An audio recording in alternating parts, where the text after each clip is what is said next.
Olá, querido ouvinte da Web Rádio Caminho da Paz. Meu nome é Cibele e a partir de agora você é meu convidado para o programa Espiritismo para Iniciantes, os primeiros passos na doutrina. Sejam todos muito bem-vindos. Nesse espaço, os conceitos fundamentais do Espiritismo são abordados de uma maneira bem simples e objetiva, para que todos possam compreender.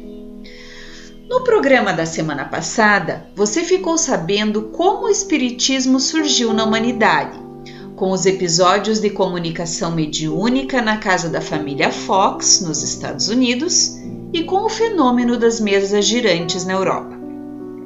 Hoje, nós vamos contar para você como o Espiritismo chamou a atenção de um professor renomado na França, que ao tomar conhecimento dos fenômenos viu neles algo mais do que um simples espetáculo. Então hoje é dia de saber quem foi Allan Kardec. Bom, primeiro eu preciso dizer para vocês que Kardec tinha outro nome. Seu nome de batismo é Hippolyte Léon Denisard Rivail. Ele nasceu em Lyon, na França, em 3 de outubro de 1804. Já eu te explico por que ele trocou de nome. O menino Rivail, desde muito cedo, apresentou uma inteligência acima da média e se revelou um agudo observador, demonstrando muita afinidade com a ciência.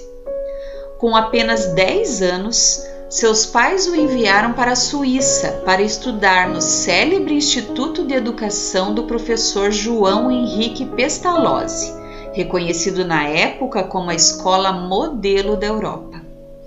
Em pouco tempo, Rivail se destacou dos demais alunos e passou a ser um dos discípulos mais aplicados do pedagogo suíço. Sua inteligência, seu espírito de observação, sua natural facilidade para solucionar problemas e para o estudo das ciências e da filosofia cativaram a simpatia e a admiração do velho professor Pestalozzi, do qual se tornou eficiente colaborador. Depois de formado, o jovem Rivail voltou para a França para trabalhar como professor e nas horas vagas ainda traduzia obras inglesas e alemãs para o francês. Com apenas 18 anos de idade, já tinha um livro didático de sua autoria publicado. E a partir daí, sua produção intelectual foi bastante intensa, com cerca de 15 obras pedagógicas reconhecidas no meio acadêmico. Em 1826, ele fundou em Paris a instituição Rivail, na qual atuou como professor e diretor, desenvolvendo um trabalho notável de aprimoramento da inteligência de centenas de educandos. Pouco tempo depois, em 1832, ele se casou com a professora Amélie Gabrielle Boudet, que passou a ser sua dedicada companheira e apoiadora em todos os seus empreendimentos. Rivail construiu ao longo dos anos uma carreira sólida como pedagogo, conquistando uma reputação muito respeitosa entre as autoridades e os professores da época. Porém, tudo mudou quando ele teve os primeiros contatos com os fenômenos mediúnicos. Rivail era estudioso do magnetismo e, ao saber dos espetáculos das mesas girantes, primeiramente imaginou que pudesse se tratar de um fluido, semelhante à eletricidade, que poderia atuar sobre os corpos inertes, no caso a mesa, e fazer com que eles se movessem. Sua curiosidade, no entanto, teria sido aguçada por um amigo, o Sr. Fortier, que disse que as mesas, além de se moverem, também respondiam perguntas. Foi aí que Rivail ficou intrigado e teria dito: só acreditarei quando vir e quando me provarem que uma mesa tem cérebro para pensar, nervos para sentir e que possa se tornar sonâmbula. Veja só como Rivail pensava a respeito do assunto antes de conhecê-lo a fundo. Ele disse: eu estava, pois, diante de um fato inexplicado, aparentemente contrário às leis da natureza e que a minha razão repelia. Ainda nada vira, nem observara. As experiências realizadas em presença de pessoas honradas e dignas de fé confirmavam a minha opinião quanto à possibilidade do efeito puramente material. A ideia, porém, de uma mesa falante ainda não me entrara na mente. E assim, incrédulo no fenômeno, Rivail passou mais um ano. Mas em maio de 1855, ele recebeu um convite que mudaria para sempre a sua vida. Assistir pessoalmente às experiências que se realizavam na casa de pessoas que Rivail considerava com muito respeito.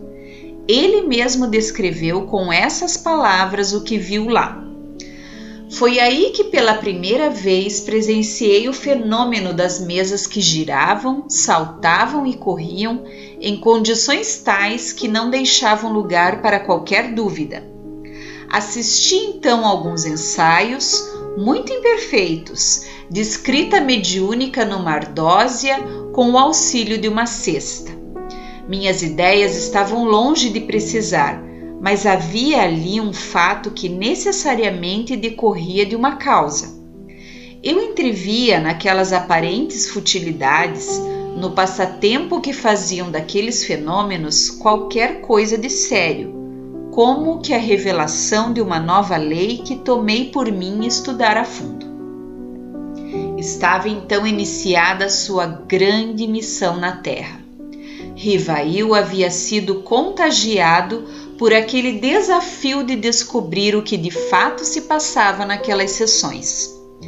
Passou a frequentar regularmente os encontros na casa da família Baudin, onde pôde observar comunicações contínuas com os espíritos, que davam respostas a perguntas formuladas, algumas, inclusive, formuladas apenas mentalmente. Os acontecimentos evidenciavam cada vez mais a presença de uma inteligência estranha ao que era conhecido até o momento pela humanidade.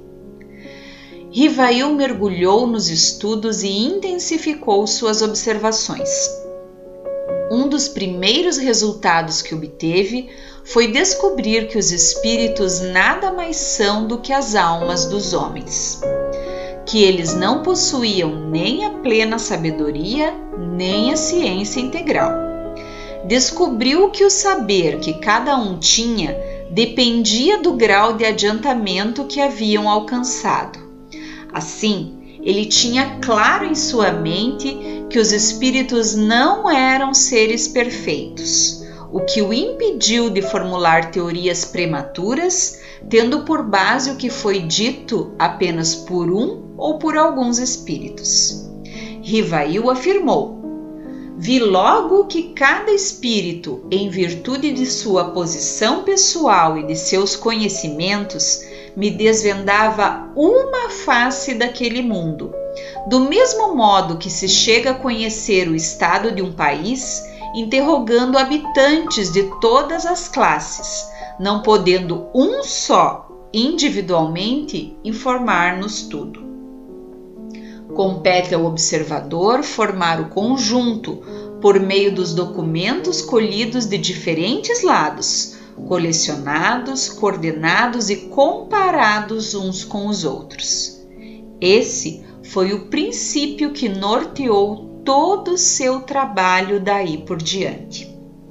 Em junho de 1856, numa das comunicações que teve com o Espírito Verdade, Rivail confirmou o que alguns espíritos já haviam sinalizado a respeito da sua grande missão na Terra: ser o missionário-chefe da nova doutrina.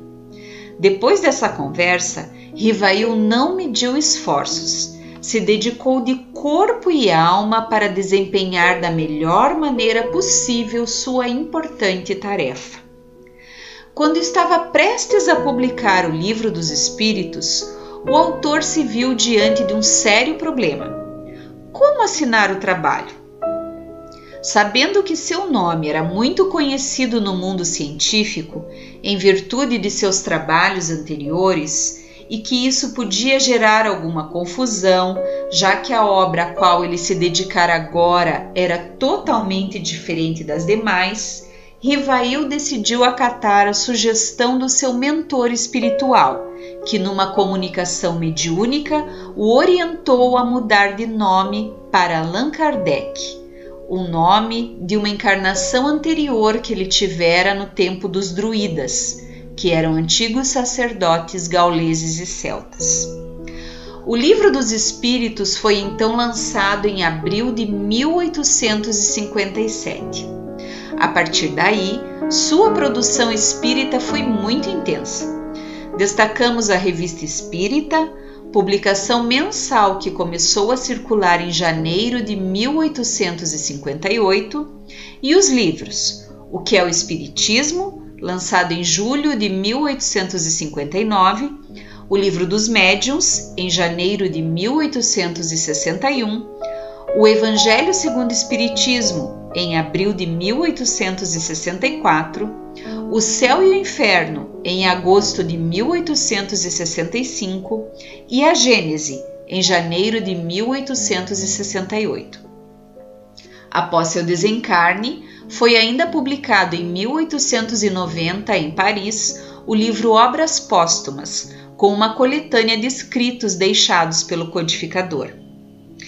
Bom, com isso, hoje nós apresentamos a você um breve panorama de quem foi Kardec e a importância de sua missão.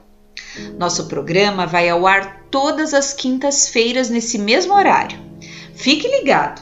No próximo, continuaremos falando de Kardec e explicando qual foi o método e os critérios que ele utilizou para codificar a doutrina espírita. Aguardem!